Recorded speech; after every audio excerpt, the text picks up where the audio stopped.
Hello everyone, welcome back. In this video, I'm going to show you how to convert fiat currency to spot on MEXC.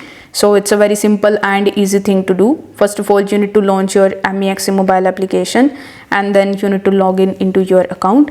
Now, if you don't have a verified account on MEXC, in order to celebrate their 7th anniversary, they are providing 8,000 USDT plus of sign-up bonuses.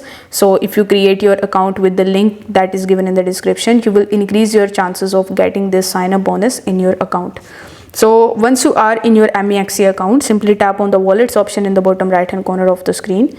Now by default you will be on the overview page, but you need to tap on Fiat and then you will be landed on this page.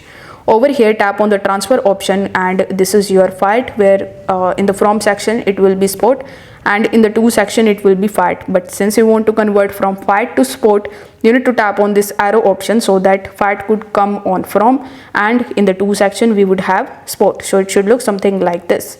Then in the USDT, by default USDT will be selected, but you can tap on it and you can basically transfer all of the currencies that are listed over here. Most probably you want to convert your USDT from fiat to support, so you can select it and enter the amount of USDT that you want to convert and tap on the transfer option in the bottom. This way you will be able to convert from fiat to support on MEXC. So if this video helped you out, make sure that you like this video and subscribe to the channel. Thanks for watching.